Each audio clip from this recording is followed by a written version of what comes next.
I know. Mic check, 1, 2, 3, 4, 5.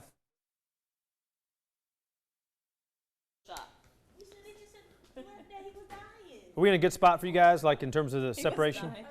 Is it good? Hey, keep talking to me, Tim. I got to turn this puppy up. Okay, I got you. Yeah, I see, because we got a full shot, huh? How's that? Mic check, 1, 2, 3. Thank you, sir.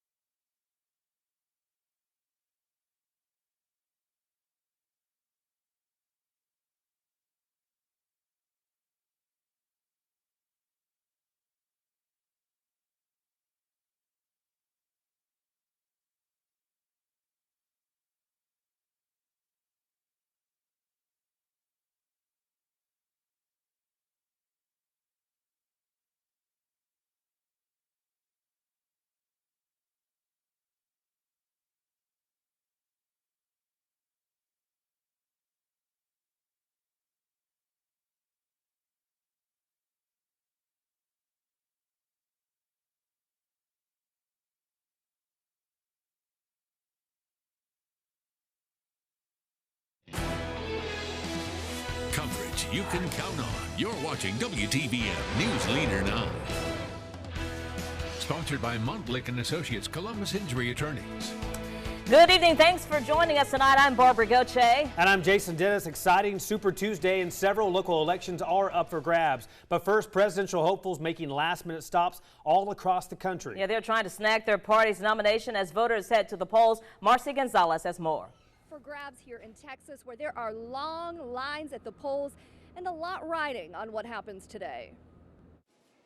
On the biggest day of voting until the general election, I just want to be a responsible citizen to vote. a final Super Tuesday push from the candidates. We are so excited about tonight and about the choice and the message you are going to send to America. With 12 states voting today and 1,610 delegates at stake overall, Marco Rubio and Ted Cruz are focused on stopping GOP frontrunner Donald Trump from gaining an insurmountable lead. Cruz voting today in Texas, counting on his constituents to bring him a much-needed win. There is no doubt that any candidate who cannot win his home state has real problems.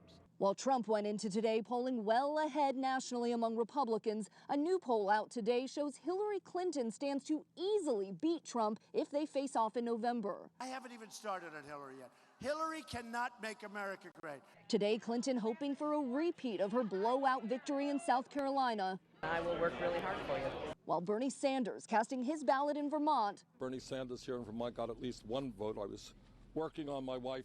Says regardless of today's outcome, he is not backing down. And the candidates are already looking ahead to another big voting day. 2 weeks before Florida's primary, Trump, Clinton, and Rubio will all be there tonight campaigning and waiting for all of the Super Tuesday results. Live in Austin, Texas, Marcy Gonzalez, ABC News. Now back to you. All right, it's an exciting night. Thank you, Marcy. Turning now to several local key elections taking place today. Our Elizabeth White is live in Lee County. Emily Arroyo is at a polling location in Russell County. And our Georgia Elise has the latest on voter turnout. We're going to check in with Emily in Georgia in just a moment in this newscast. But first tonight, our local Super Tuesday coverage you can count on kicks off with Newsletter 9's Elizabeth White joining us live at Lee County's election headquarters. And Elizabeth, there's still plenty of time for voters to mark their ballots tonight, right? Jason, yes, sir, that is right. Polls close here tonight at 7 p.m. Central Time, so still another 3 hours to go. A lot of time left in this primary election. We did speak earlier today with probate judge Bill English. He does expect a record voter turnout. Obviously, this presidential primary pulling people to the polls here in Lee County, and that expected turnout somewhere between 35 and 40% of Lee County's 90,000 registered voters.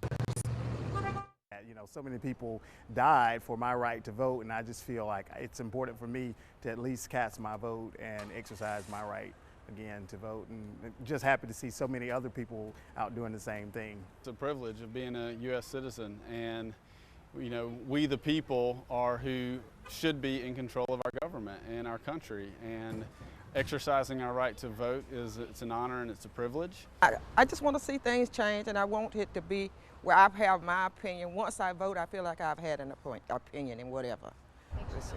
It makes me feel So real locally, good. big races on the ballots include a seat in the U.S. House. Republican incumbent Mike Rogers facing Larry Teixeira. Jesse Smith is running unopposed in the Democratic primary. Voters also considering a U.S. Senate race. Republican incumbent Richard Shelby facing John Martin, Shattuck McGill, Jonathan McConnell, and Marcus Bowman in that race. Democrat Charles Nana facing Ron Crumpton in that Democrat side. Lee County DA candidates include the current District Attorney Robert Treese versus Brandon Hughes. Winner takes all in that primary, as they do not have any opposition in November. So we are told the polls are busy, but I'm also told the lines are moving pretty well. Again, polls closing at 7 p.m. Central Time tonight. Judge English telling us we do expect to see some results as early as 7:30 tonight, and of course he hopes to have results somewhere between 9:30. Of course, stick with News 9 for election coverage you can count on both online and on air. Jason Barber, back to you. All right, looking forward to getting those numbers tonight. Thank you, Elizabeth. Well, the race to the White House, kind of the big one on everybody's mind, but that's not the only position drawing out voters in Russell County today. Our Emily Arroyo joins us live now outside the Russell County Courthouse with more. So, Emily, some big local seats up for grabs as well tonight, right?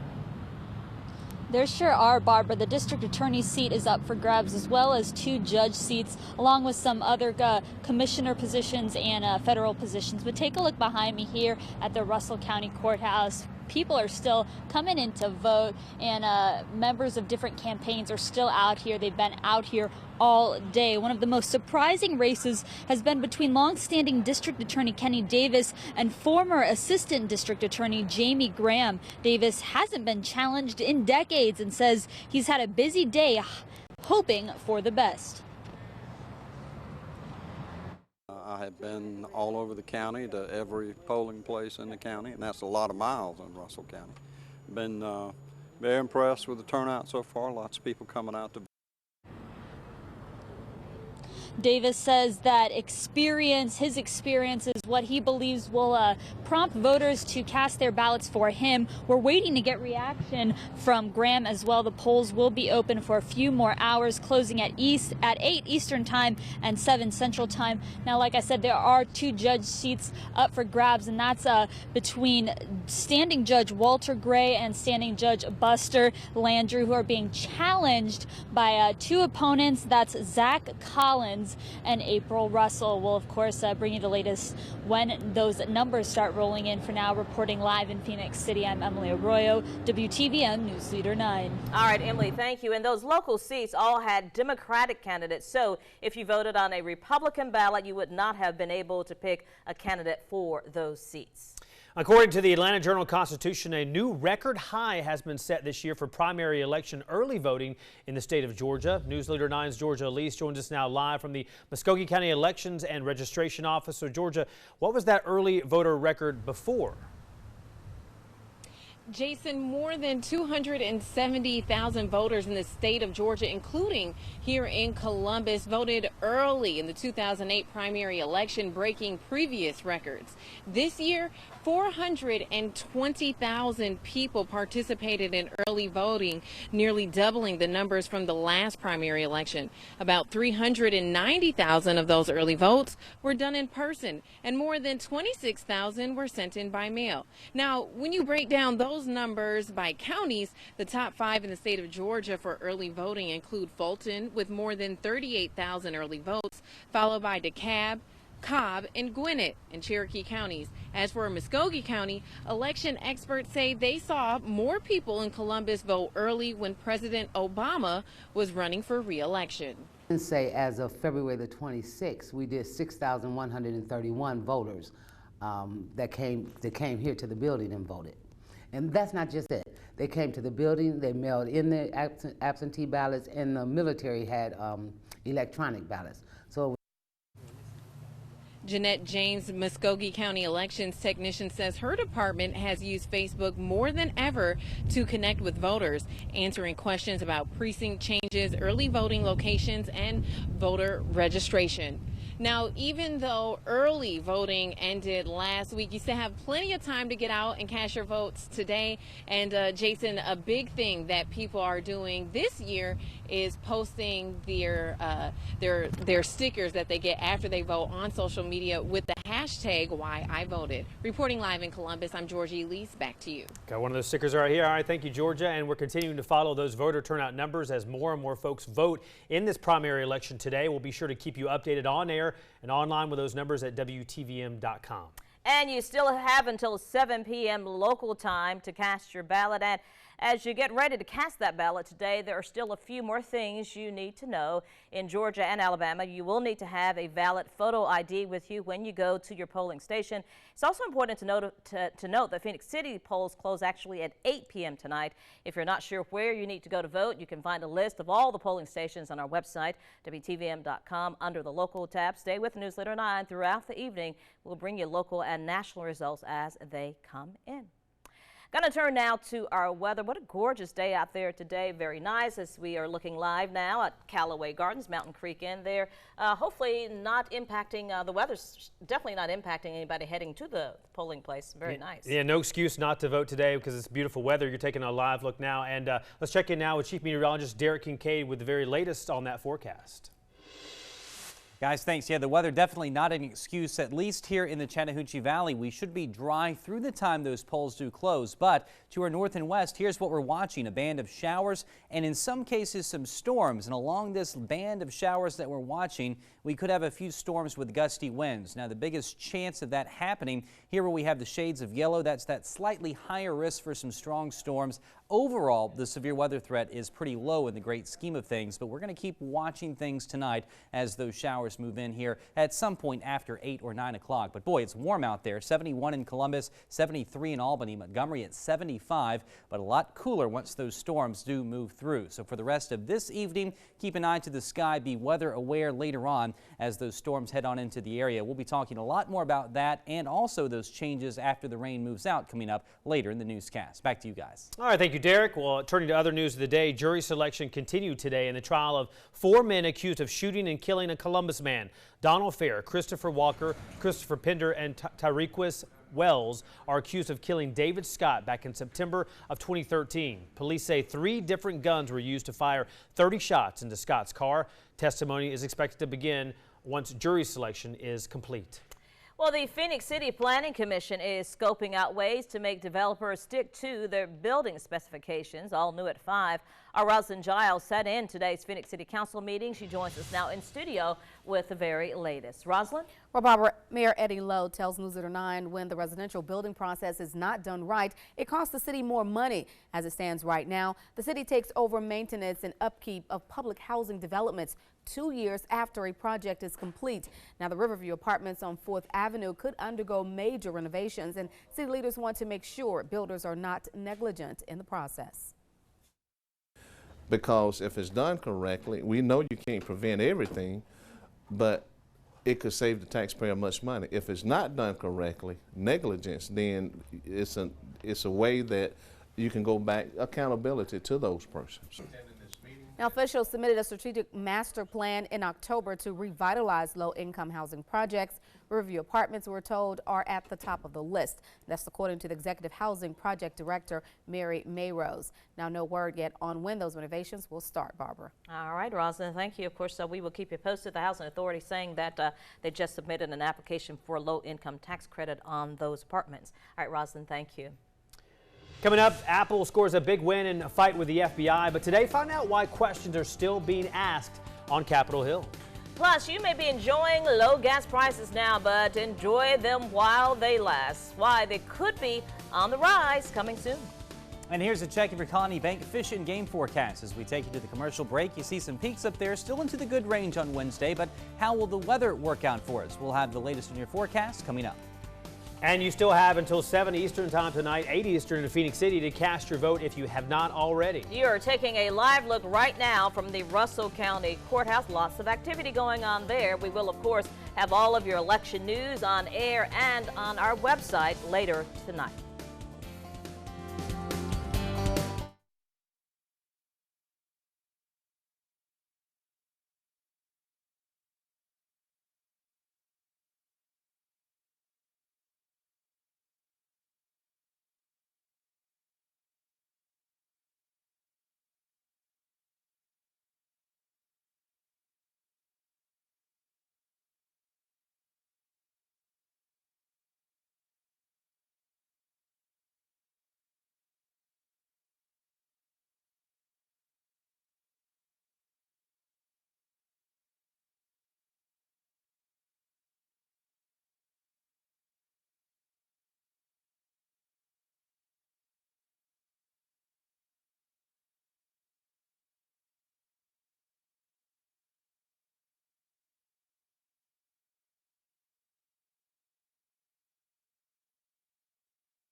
your live Doppler 9 forecast from WTVM Storm Team 9. Don't forget, later on next week, our Weather Radio Wednesday event will be at Kroger over in Tigertown in Opelika, 10 to 12 Central Time. If you have a weather radio, you need it programmed, you can bring it to us, or you can pick one there at the store, and we'll make sure it's programmed and ready to go for you. Again, it's not this week, it's Wednesday, March 9th. So next week we'll be out in Kroger with our next weather radio event. So let's talk about the weather around here and a few things we want to draw your attention to. The first would be some storms coming up later on tonight. Some of those could have gusty winds, but we do not anticipate any sort of big severe weather threat for us. Now, once those storms move out, it does turn cool, at least briefly, but keep in mind this is going to be nothing out of the ordinary for us. Our high temperatures will dip back down into the 60s for the next few days, but by the weekend, we start a warming trend, and that warming trend is going to carry us into next week too. We should be back in the 70s and maybe even some low 80s by some point next week. So definitely a short-lived little cool snap coming our way. Nothing cool about today though. 71 right now in Columbus, LaGrange 74, Eufaula checking in at 74, 70 in Americus and Albany at 73. But here's what we're watching to our northwest. A band of showers and storms now across parts of North Alabama from near Gadsden back to just north of Birmingham, back to just north of Tuscaloosa, over toward Columbus, Mississippi. Now these showers and storms some of them are on the strong side, but none of them are severe as of right now. We could have some gusty winds with these, but that's about all that we expect. We are not anticipating a tornado threat out there tonight, but you see the band of showers extends from Alabama into Mississippi and into parts of Louisiana too, so this is going to swing on through here later on tonight. So let's talk about when it might get here with our high-resolution futurecast. We'll hit the timing here by about 8 o'clock. We could see some of those showers beginning to work their way into some of our East Alabama counties. Then by about 10 or so, those showers and storms start to move on into the rest of the valley. By about midnight and beyond, we should see the rain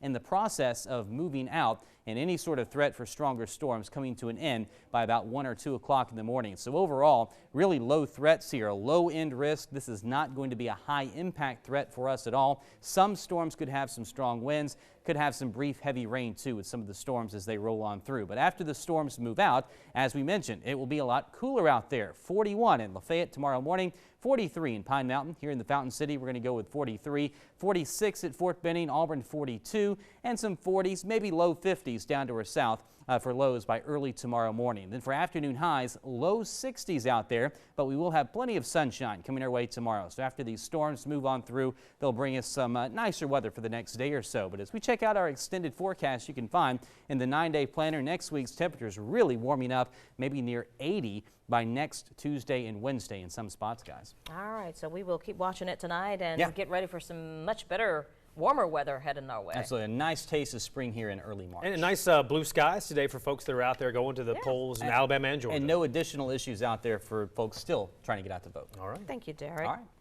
Well, congressional testimony taking place today by Apple and the FBI in front of the House Judiciary Committee over encryption and privacy. This as Apple scored a win in a New York court as it continues to fight the FBI's court order in California. Federal judge has ruled investigators cannot force Apple to unlock an iPhone owned by a convicted drug dealer. The government had requested Apple to break the phone's security code without wiping out the data so it could access the contact information of other suspected drug dealers. The judge ruled that the government cannot impose on Apple the obligation to assist the government's investigation against its will. A Virginia community gathered today to remember a police officer who was killed on her first day on duty. Funeral services were held for Ashley Ginden in Prince William County. Police say Army Sergeant Ronald Hamilton shot and killed the 28-year-old Saturday as she and 2 other officers were responding to a domestic dispute. Hamilton's wife was found dead inside the home. Residents are still reacting to this today. And the Kansas sheriff who led efforts to stop last week's deadly workplace shooting is retiring. Sheriff T. Walton was called into action after a gunman opened fire at XL Industries, killing 3 people and injuring 14 others. Walton says the day was, quote, the worst day of his life. He was on the road to another shooting when he got that first call. The calls then continued to come in and his mind raced to the worst case scenario. Well, straight ahead here on News Leader 9 at 5, before you celebrate a win as a team, you should probably make sure you clinch the upset. Absolutely, and we'll tell you about a team who went from celebrating to not in just a matter of minutes. And on this SEC primary Super Tuesday, let's take another live look. This is from a polling place in Winton United Methodist Church in Columbus. Yeah, not too many people there right now. Probably a good time to go out and cast your ballot. The polls are open until 7 o'clock tonight. We will, of course, have all of your election news on air and on our website as the polls start to close at 7. Stay right there.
Coverage you can count on. This is WTVM News Leader 9.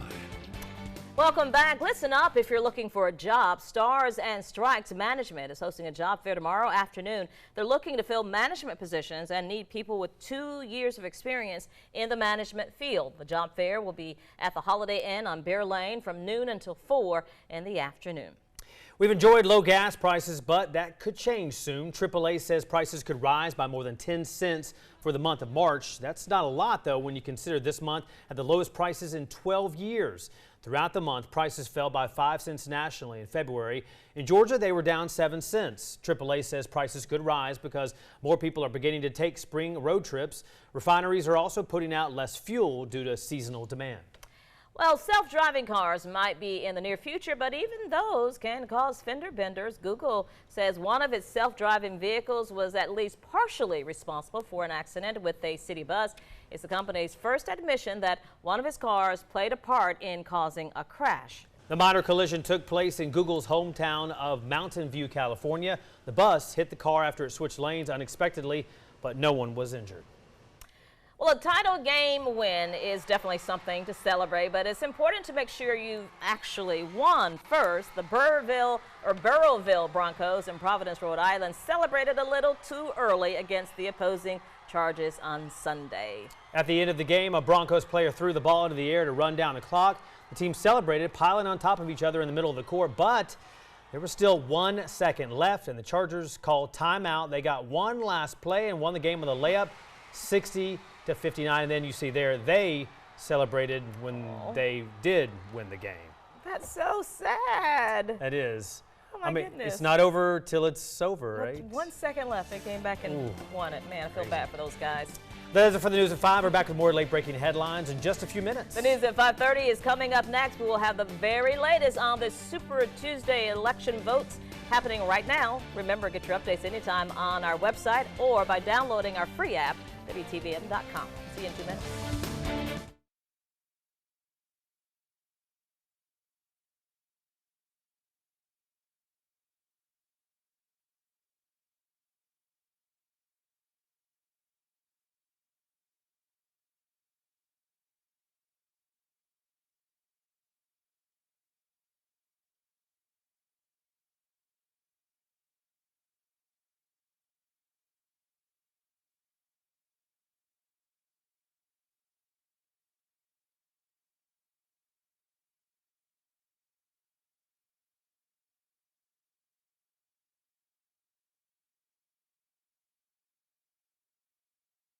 Elections narrow the field, and we will see today, I believe, the field continuing to narrow.